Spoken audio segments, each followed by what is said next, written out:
हे शुद्ध सत्वमय वसुदेव के पुत्र वासुदेव, शंकर्षण, प्रद्युम्न और अनिरुद्ध, ये चतुर्व्यूह के रूप में आप भक्तों को सुख देने के लिए प्रकट हुए। हे श्री कृष्ण, हम आपको नमस्कार करते हैं। आप अंतःकरण और उसकी वृत्तियों के पकड़ में आने वाले नहीं हैं, सूक्ष्म शरीर के द्वारा भी, क्योंकि उसके प्रकाशक हैं। अंतःकरण के प्रकाशक हैं। अंतःकरण आपको नहीं जान सकता। कुछ कुछ जब अंतःकरण पवित्र होता है तो संकेत मिलने लगता है ईश्वर का। आप अंतःकरण के साक्षी हैं, हम आपको नमस्कार करते हैं। ये मूल प्रकृति से प्रकट त्रिगुणात्मिका प्रकृति है। आप मूल प्रकृति में विहार करते हैं। ये स्थूल सूक्ष्म ये कारण जगत आपसे ही सिद्ध है, इसलिए इनके द्वारा परमात्मा को नहीं जाना जा सकता। अविनाशी मम स्वरूप से उसी अविनाशी को जाना जा सकता है, अपने आप से अपने आप को जाना जा सकता है। बड़ा विशुद्ध मार्ग है, इसमें बहुत अंतःकरण की पवित्रता चाहिए। संपूर्ण विश्व प्रपंच के निषेध के बाद जो बचता है वो आपका स्वरूप है। हे विश्व के आदिदेव साक्षी, अज्ञान के द्वारा सत्य की भ्रांति हो गई, इसलिए स्वरूप का ज्ञान किसी को नहीं हो रहा, इसीलिए आपका साक्षात्कार नहीं हो रहा। कौन बैठा है अपने स्वरूप में? देह में तो ये सब बैठे हैं, देह के ही विकार भाव। यद्यपि प्रभु आप में कर्तापन न होने के कारण कोई भी कर्म आपको बांध नहीं सकता, क्योंकि आप निष्क्रिय हैं। तथापि अनादि काल शक्ति को स्वीकार करके प्रकृति के गुणों द्वारा आप इस विश्व की उत्पत्ति, स्थिति और प्रलय की लीला करते हैं। आपकी लीला अमोघ है, आप सत्य संकल्प है, इसीलिए जीवों के संस्कार रूप छिपे हुए स्वभावों को आप अपनी दृष्टि से जागृत कर देते हैं। त्रिलोकी में 3 प्रकार के प्राणी हैं, सत्वगुण प्रधान शांत, रजोगुण प्रधान अशांत और तमोगुण प्रधान मूढ़। वे सब की सब आपकी लीला मूर्तियां हैं। फिर भी सत्वगुण प्रधान शांत जन ही आपको विशेष प्रिय है। आपका अवतार लीलाएं ये साधुजनों की रक्षा और धर्म की रक्षा एवं विस्तार के लिए है। प्रभु, एक बार तो अपराध सह लेना चाहिए अपने सेवक का। ये नाग मूढ़ है, आपको पहचानता नहीं, इसलिए आप इसे क्षमा कर दीजिए। भगवान अब कृपा कर दीजिए, नहीं ये कालिया मरने ही वाला है, मर जाएगा ये। साधु पुरुष सदा से हम अबलाओं पर दया करते आए, अतः ये दया कीजिए कि हमारे प्राण स्वरूप पतिदेव को आप हमें दे दीजिए। हम आपकी दासी हैं, हमें आप आज्ञा दीजिए, आपकी क्या सेवा करें। जो श्रद्धा से आपकी आज्ञा का पालन करता है वो सब प्रकार के भयों से मुक्त हो जाता है। परीक्षित, ऐसे भगवान की स्तुति नाग पत्नियों ने की। भगवान के श्री चरणों की ठोकरों से काली नाग के फण छिन्न भिन्न हो गए थे, बेसुध हो गया था। जब नाग पत्नियों ने स्तुति की तो भगवान ने छोड़ दिया। अब काली नाग को धीरे धीरे फिर सामर्थ्य आई, चेतना आई, बड़ी कठिनता से श्वास लिया और आंख खोल कर देखा। अब उसको लग रहा है ये तो साक्षात भगवान है। बड़ी दीनता से हाथ जोड़ करके बोला। देखो ये बात सत्य है जो कालिया बोल रहा है, इसी का परिवर्तन भजन से किया जाता है। कालिया ने कहा कि नाराज मत होना महाराज, हम जन्म से ही दुष्ट और तमोगुणी स्वभाव के होते हैं, और जो हमसे बैर करे तो बहुत वर्षों तक हम अपने स्वभाव में उस वैर को याद रखते हैं और फिर बदला जरूर लेते हैं। वर्षों, कई वर्ष तक आपकी आकृति उसके दिमाग में रहेगी और जब फंसोगे तब वो बदला ले लेगा। और ये प्रभु, ये स्वभाव आपके द्वारा रचा गया है, इसी को बदलना है। या जो पर्यो मोहि सहज स्वभाव, श्री हरिवंश नाम रस जाओ। हर समय हमारा अगर भगवत चिंतन चला तो मायाकृत स्वभाव बदल जाएगा। प्रभु, स्वभाव छोड़ना बहुत कठिन होता है, बहुत कठिन है अपना स्वभाव। जो स्वभाव बना वो कारण दे है, इसी का परिवर्तन हो जाए तो मानो भजन का प्रभाव हो गया। वीर बल योनि बीज चित्र आकृतियों का निर्माण, ये सब स्वभाव के अनुसार ही होता है। प्रभु सृष्टि में हम जितने सर्प हैं, ये जन्म से ही बड़े क्रोधी स्वभाव के होते हैं।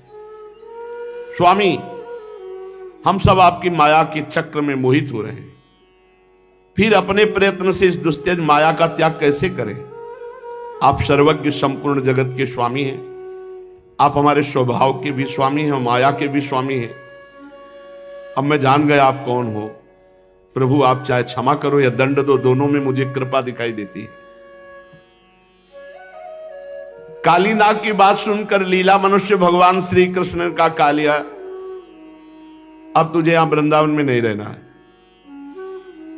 ये हमारी लीला भूमि है, तेरे रहने से सब जल दूषित हो रहा है। तो अपनी पत्नी, पुत्र, परिवार सबको ले और यहां से चला जा। गौएं और मनुष्य यमुना जल का उपभोग करें। तेरी और मेरी इस बात को जो सुनेगा उसे कभी सर्पों से भय नहीं रहेगा। कालिया का मर्दन और काली नाग की बात और भगवान की बात जो सुनेगा उसे सर्पों से कोई भय नहीं रहेगा, ये भगवान आदेश करते हैं। मैंने इस काली दह में हृदय में कीड़ा की है, इसलिए जो काली दह में स्नान करेगा, पित्त तर्पण करेगा, उपवास करेगा, उस सारे पापों से मुक्त हो जाएगा। अब यमुना जी छोड़कर इधर हो गई है, नहीं पहले यहीं से यमुना जी प्रवाहित थी। मैं जानता हूं कि तू गरुण जी के भय से रमणक द्वीप छोड़कर यहां बसा, क्योंकि गरुण जी आ नहीं सकते, सौभरी जी का साप है। अब जा, तेरे शरीर में मेरे चरण चिन्ह अंकित हो गए, इसलिए गरुण भगवान से तुझे कोई अब भय नहीं रहा। भगवान श्री कृष्ण की एक एक लीला अद्भुत है। ऐसी आज्ञा पाकर काली नाग और उसकी पत्नियां बड़े आनंद से भगवान का पूजन किया। दिव्य वस्त्र, पुष्पमाला, मणि, बहुमूल्य आभूषण, दिव्य गंध, चंदन, उत्तम कमलों की माला से जगत के स्वामी गरुणध्वज भगवान श्री कृष्ण का पूजन काली नाग ने किया। इसके बाद बड़े प्रेम और आनंद से भगवान की परिक्रमा की, फिर साष्टांग भगवान की दंडवत की, फिर अनुमति ली। अपनी पत्नियों, पुत्रों, बंधु बांधवों के साथ काली नाग रमणक द्वीप की, जो समुद्र में सर्पों के रहने का एक स्थान है, यात्रा की। लीला मनुष्य भगवान श्री कृष्ण की कृपा से वो जल विषहीन ही नहीं, अमृत के समान प्रभावशाली बन गया। और ऐसा जल था कि पी लेने पर गाय बछड़े सखा सब पधार गए थे। राजा परीक्षित ने पूछा, भगवान, काली नाग ने नागों के निवास स्थान रमणक द्वीप को क्यों छोड़ा, और उसने कौन सा ऐसा अपराध किया जो गरुण जी से भय उसको हो गया? श्री सुखदेव जी ने कहा, परीक्षित, पूर्व काल में गरुण जी जिस सर्प को चाहते, सर्पहार है। भला चाहे 1000 फण वाला हो, चाहे सैकड़ों फण वाला हो, गरुण जी के पंजे से और चोंच के प्रहार से वो छिन्न भिन्न हो जाता। फिर यह नियम लिया गया कि प्रत्येक मास में एक महान बलवान सर्प तुम्हें भोजन के लिए दिया जाएगा। 1 महीने में एक बार आप आक्रमण करके सर्पों का विनाश ना कीजिए। ऐसा ब्रह्मा जी से पास हो गया था। अमावस्या के दिन महीने में एक बार महात्मा गरुण को बलवान सर्प भेंट दिया जाता था और उसे खा लेते थे। सर्पों में कद्रु का पुत्र काली नाग था, बड़ा घमंडी मतवाला स्वभाव। गरुण जी को भेंट देना तो जाने दो, जो गरुण जी को भेंट देने के लिए कहा जाता वो उसी सर्प को खा जाता, कालिया। भगवान के प्यारे पार्षद शक्तिशाली महाबली गरुण जी को जब पता चला तो कालिया को मार डालने के विचार से उस पर आक्रमण किया। काली नाग ने जब देखा गरुण बड़े वेग से मुझ पर आक्रमण कर रहे हैं, तब सैकड़ों फण फैला करके डसने के लिए गरुण जी पर टूट पड़ा।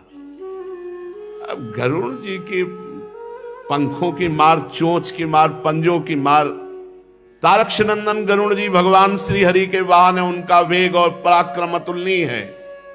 गरुण जी ने देखा है नाग बड़ा ढिठाई और घमंडी है, तो उन्होंने झटक करके पंखे से प्रहार किया, घायल हो गया। और उसको पता था कि सौभरी जी ने साप दिया है, इस क्षेत्र में गरुड़ जी प्रवेश नहीं करते, इसलिए भाग कर आया और काली दह में छुप गया। तब से अभी तक छुपा हुआ था। इस स्थान पर गरुड़ जी नहीं आ सकते थे। देखो, बड़ों से अगर कोई गलती भी हो जाए तो उनको दंड नहीं देना चाहिए, नम्र ही रहना चाहिए। सौवरी जी तपस्या कर रहे थे, तो उसी क्षेत्र में गरुड़ जी ने एक बड़े मछली को खाया। कहा, गरुड़ तुम्हारी इतनी हिम्मत हमारे सामने मछली को। भगवान गरुड़ जी ने कहा, मेरा आहार ही यही निश्चित किए गए हैं, जलचर जीव। उनका आज के बाद मैं शाप देता हूं कि अगर तुम किसी मछली को यहां खाए तो तुम्हारे सर के 100 टुकड़े हो जाएंगे। गरुड़ जी तो चलो भाई तुम महात्मा हो इसलिए छोड़ के चले गए, पर मछली के ही मैथुन से भ्रष्ट हो गए, 50 ब्याह करने पड़े। यह अपराध था गरुड़ जी का, नहीं ऐसे महात्मा की बुद्धि। लेकिन मछली का पक्ष लेकर गरुड़ जी को शाप दिया तो मछली के ही द्वारा उनका पतन हो गया। और ये बात पता था काली को, तो ये भाग करके यही इस कुंड में आकर छुप गया। ये बात केवल कालिया को पता थी, इसलिए गरुड़ के भय से यहां रह रहा था। अब भगवान के चरण चिन्ह बन गए, इसलिए गरुड़ जी कभी इसको खाएंगे नहीं। भगवान दिव्य गंधमाला वस्त्र सर्प की जो मणियां उनसे विभूषित कुंड से बाहर निकले। उन्हें देखकर सब ब्रजवासी ऐसे उठ खड़े हुए जैसे मृत शरीर में प्राण आ गए हो। सभी गोपू का हृदय आनंद से भर गया। यशोदा मैया, नंद बाबा अपने कन्हैया को गले से लगा रहे। रोहिणी जी, गोपी, गोप सब क्रम से भगवान को गले लगा। बलराम जी मुस्कुराकर भगवान से मिले कि हमें क्या पता था कि तुम्हें यही लीला करनी थी, इसीलिए हमें लेके नहीं आए थे, क्योंकि बड़े भ्राता सर्पों के तो यही हैं बलराम जी। सबसे पहले पुत्र हैं शेष भगवान। कद्रु जी के गर्भ से सबसे पहले शेष भगवान, फिर वासुकी और फिर सबनाग। बलराम जी श्री कृष्ण को हृदय से लगाकर हंसने लगे। वृक्ष, गाय, बैल, पर्वत, बछड़े सबके सब आनंद मगन हो गए। गोपों के कुल गुरु ब्राह्मणों ने अपनी पत्नियों के साथ नंद बाबा के पास आकर कहा, नंद जी तुम्हारे बालक को कालिया नाग ने पकड़ लिया था, छूट कर आया है, दक्षिणा दो, दान पुण्य करो, निछावर करो। बहुत दान पुण्य किया नंद बाबा ने कि बालक बच गया। सही बात है, सांप के हड़ का प्रहार, उसकी पकड़। नंद बाबा बड़े प्रसन्न हुए और बहुत सा सोना और बहुत सी गौएं ब्राह्मणों को दान किया। परम सौभाग्यवती देवी यशोदा मैया ने काल के गाल से बचे हुए अपने लाला को गोद में लेकर हृदय से लगा लिया। उनकी आंखों से आनंद के आंसुओं की बूंदें बार बार टपकी पड़ती थी। अब ब्रजवासी गौएं बहुत थक गए थे, भूख प्यास भी लगी थी, इसलिए सब वहीं रात में विश्राम किए यमुना जी के समीपवर्ती कुंज में सब। और गर्मी का महीना था, काफी वन सूख गया था। अचानक आधी रात में आग लग गई, विपत्ति पे विपत्ति। अभी कालिया से छूटे, अब दावानल, और वो आग ऐसे लगी कि चारों ओर फैल गई और बीच में ब्रजवासी निकलने का कोई रास्ता नहीं। आग की बड़ी ऊंची ऊंची लपटें, अब ब्रजवासी जगे एकदम, अरे ये क्या। बलराम जी ने इशारा किया भगवान श्री कृष्ण को। सब ब्रजवासियों ने कहा, हे श्री कृष्ण, हे श्याम सुंदर महाभाग्यवान बलराम, कुछ करो नहीं, हम सब ब्रजवासी मारे गए। देखो देखो, ये भयंकर आग चारों तरफ से लग चुकी थी। हमें मृत्यु से डर नहीं लगता, लेकिन तुम्हें छोड़कर मरना भी अच्छा नहीं लगता। भगवान जगदीश्वर, सब लोग आंख मूंद लो। सब ब्रजवासी आंख मूंद लो। भगवान ने ऐसे मुख खोला, ऐसे किया, पूरी आग समेटकर भगवान के मुख में चली गई। देखो, ऐसे हम भगवान के सेवक हैं। अगर माखन खाया है इनका ना, तो आग भी खाई है। श्री कृष्ण ने जो किया कभी नहीं, अनुकरण नहीं, उनकी आज्ञा का पालन कर। भगवान ने अपने मुख में मुखाद अग्नि रजायत, भगवान के मुख से ही अग्निदेव का प्रादुर्भाव हुआ है। भगवान ने मानो जहां से अग्नि प्रकट हुई वहां से विराजमान कर पूरी अग्नि समिट कर आकर्षण होकर भगवान के मुख में विराजमान हो गए। अब ब्रजवासियों से कहा आंख खोलो, आंख खोला तो शीतल मंद सुगंध वायु चल रही, कहीं आग नहीं। ऐसे चमत्कारिक हैं हमारे प्रभु, बहुत आनंद का विषय है। यदि सच्चाई से चलो तो प्रभु से अपनापन हो जाए। अब सब ब्रजवासी आनंदित, तो सबको पता है कि हमारे श्री कृष्ण कोई अलौकिक हैं। सब श्री कृष्ण के श्रीमुख का दर्शन, उनकी कीर्ति का गान करते हुए अब भगवान गोष्ठ में प्रवेश किए। योग माया से ग्वाल बाल का वेश बनाकर श्री कृष्ण और बलराम ब्रज में क्रीड़ा कर रहे हैं। गर्मियों की ऋतु थी, ये शरीरधारियों को प्रायः कम प्रिय रहती, बहुत गर्मी पसीना सब, परंतु वृंदावन के स्वाभाविक गुणों से यहां दिव्य बसंत की छटा रहती, इसलिए गर्मी भी समझ में नहीं आती। अब तो समझ में आने लगी है, क्योंकि लताएं सब राधे राधे, ईंट पत्थर और एसी, अंदर ठंडा तो बाहर गर्मी फेंक रही, तो बहुत गर्मी। वृंदावन में स्वाभाविक बसंत की छटा रहती है। वृंदावन में परम मधुर भगवान श्याम सुंदर श्री कृष्ण और बलराम जी निवास जो करते थे, शीतल मंद सुगंध वायु चलती, झींगुरों की तीखी झनकार, झरनों के मधुर झर झर, झरनों से सदा सर्वदा बहुत ठंडी जल की फुइयां यमुना जी के जल से लेकर पूरे वृंदावन में हरियाली छाई रहती। जिधर देखो हरी हरी दूब से पृथ्वी हरी हरी हो रही। नदी सरोवर झरने की लहरों का स्पर्श करके जो वायु चलती थी, उसमें लाल पीले नीले तुरंत के खिले हुए कल्हार उत्पल आदि अनेकों प्रकार के कमलों का पराग मिला होता। शीतल मंद सुगंध वायु के कारण वृंदावन वासियों को गर्मी का क्लेश नहीं सहना पड़ता, ना दावाग्नि का ताप लगता था, ना सूर्य के घाम का। नदियों में अगाध जल भरा हुआ था, बड़ी बड़ी लहरें उनके तटों को चूम जाया करती थी, उनके पुलिनों से टकराती हुई स्वच्छ बनाती, उनके कारण आसपास की भूमि गीली बनी रहती। सूर्य की अत्यंत उग्र तथा तीखी किरणें भी वहां की पृथ्वी और हरी हरी घास को नहीं सुखा सकती थी। चारों ओर हरियाली थी। वृंदावन में वृक्षों की पात फूलों से लद रही थी। जहां देखिए वहीं सुंदरता फूटी पड़ी। कहीं रंग बिरंगे पक्षी चहक रहे, कहीं तरह तरह के हिरन चौकड़ी भर रहे, कहीं मोर कूक रहे, कहीं भौरे गुंजार कर रहे, कहीं कोयले कुहक रही, तो कहीं सारस अलग ही अपना आलाप छेड़े हुए हैं। ऐसा परम सुंदर वृंदावन देखकर श्याम सुंदर श्री कृष्ण, गौर सुंदर बलराम जी ने उसमें विहार करने की इच्छा की। एक घने जंगल के किनारे एक छोटा सा आश्रम था। इस आश्रम में गुरुदेव आनंद और उनके कुछ शिष्य रहते थे। गुरुदेव एक ज्ञानी और शांत स्वभाव के संत थे, जिन्होंने अपना जीवन लोगों को सत्य और धर्म का मार्ग दिखाने में समर्पित कर दिया था। आश्रम के पास ही एक छोटा सा गांव था, जहां भोला नाम का एक युवक रहता था। भोला बहुत गरीब था और अपना जीवन चलाने के लिए कड़ी मेहनत करता था। वह जंगल से लकड़ियां काट कर लाता और उन्हें बाजार में बेचकर कुछ पैसे कमाता था। भोला अक्सर जंगल में गुरुदेव आनंद के आश्रम के पास से गुजरता था।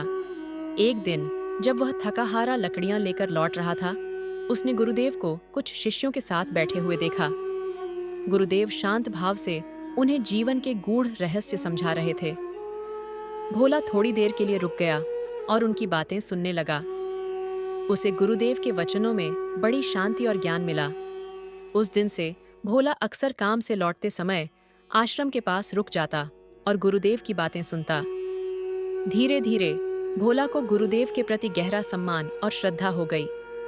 उसे लगने लगा कि गुरुदेव के वचनों में उसके जीवन की सभी समस्याओं का समाधान है। एक दिन उसने हिम्मत करके गुरुदेव से पूछा, गुरुदेव, क्या मैं भी आपका शिष्य बन सकता हूँ? गुरुदेव ने भोला की ओर देखा। उनकी आंखों में करुणा और स्नेह था। उन्होंने कहा, बेटा, शिष्य बनने के लिए तुम्हें अपना जीवन सरल और पवित्र रखना होगा। तुम्हें सभी जीवों के प्रति प्रेम और सम्मान का भाव रखना होगा।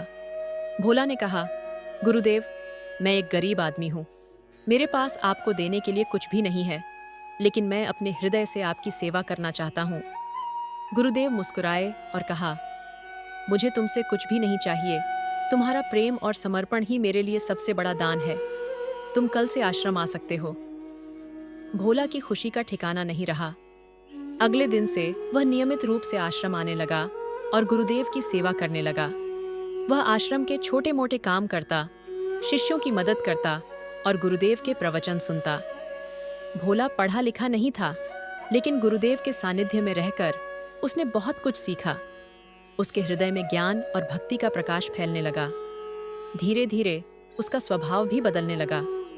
वह पहले से ज्यादा शांत, सहनशील और दूसरों के प्रति दयालु हो गया। आश्रम के कुछ पुराने शिष्य भोला को एक गरीब और अनपढ़ युवक समझकर थोड़ा उपेक्षा करते थे। वे सोचते थे कि यह क्या ज्ञान प्राप्त करेगा, लेकिन गुरुदेव हमेशा भोला का समर्थन करते थे और उसकी सच्ची भक्ति की प्रशंसा करते थे। एक दिन गुरुदेव ने अपने सभी शिष्यों को एक कठिन परीक्षा देने का निर्णय लिया। उन्होंने सभी को एक एक बीज दिया और कहा कि वे इसे अपने पास सुरक्षित रखें और कुछ महीनों बाद उन्हें दिखाएं कि उन्होंने इसका क्या किया। कुछ शिष्यों ने बीज को मिट्टी में बो दिया और उसकी देखभाल करने लगे। कुछ ने उसे एक डिब्बे में बंद करके रख दिया ताकि वह सुरक्षित रहे। भोला ने भी बीज लिया और उसे अपने हृदय में रख लिया, यह सोचकर कि गुरुदेव ने उसे यह अमानत दी है और उसे इसकी पूरी रक्षा करनी है। कुछ महीने बाद सभी शिष्य गुरुदेव के पास लौटे और उन्हें अपने अपने बीज दिखाए। जिन शिष्यों ने बीज बोया था, उनके पौधे हरे भरे हो गए थे। जिन्होंने डिब्बे में रखा था, उनका बीज वैसा का वैसा ही था। जब गुरुदेव ने भोला से उसके बीज के बारे में पूछा, तो भोला रोने लगा। उसने कहा, गुरुदेव, मैंने उस बीज को अपने हृदय में बहुत संभाल कर रखा था, लेकिन पता नहीं क्या हुआ, वह अंकुरित नहीं हो पाया। गुरुदेव ने भोला को गले लगाया और कहा, बेटा, यही इस परीक्षा का सत्य है। मैंने तुम्हें जो बीज दिया था, वह उबला हुआ था, वह कभी अंकुरित नहीं हो सकता था। तुम ही अकेले ऐसे शिष्य हो जिसने उस बीज को पूरी ईमानदारी और प्रेम से अपने पास रखा। तुम्हारा हृदय ही वह उपजाऊ भूमि है जहाँ ज्ञान और भक्ति के सच्चे बीज अंकुरित हो सकते हैं। गुरुदेव की बात सुनकर सभी शिष्य चकित हो गए। उन्हें अपनी गलती का एहसास हुआ कि उन्होंने बाहरी दिखावे और प्रयासों पर ध्यान दिया, जबकि भोला ने सच्चे हृदय से गुरुदेव के वचनों का पालन किया। उस दिन से आश्रम के सभी शिष्य भोला का और भी ज्यादा सम्मान करने लगे। उन्होंने समझा कि ज्ञान और भक्ति किसी बाहरी दिखावे या सामाजिक स्थिति पर निर्भर नहीं करती, बल्कि हृदय की पवित्रता और गुरु के प्रति सच्चे समर्पण पर निर्भर करती है। भोला गुरुदेव का एक प्रिय शिष्य बन गया और उसने अपना पूरा जीवन आश्रम में बिताया। अपनी सरल भक्ति और सेवा भाव से उसने अनगिनत लोगों को प्रेरित किया। उसकी कहानी आज भी लोगों को यह सिखाती है कि सच्ची श्रद्धा और निष्ठा ही जीवन का सच्चा धन है। यह कहानी हमें यह भी बताती है कि गुरु का महत्व हमारे जीवन में कितना अधिक होता है। एक सच्चा गुरु न केवल हमें ज्ञान देता है, बल्कि हमारी आंतरिक शक्ति और संभावनाओं को भी पहचानता है। भोला की गरीबी और अनपढ़ता उसके आध्यात्मिक विकास में बाधा नहीं बनी, क्योंकि उसके पास एक सच्चा गुरु और एक पवित्र हृदय था। उस घने जंगल के किनारे वाला छोटा सा आश्रम भोला की भक्ति और गुरुदेव के ज्ञान की सुगंध से हमेशा महकता रहा। और भोला की कहानी एक गरीब लकड़हारे से एक महान भक्त बनने की कहानी युगों युगों तक लोगों को प्रेरित करती रहेगी।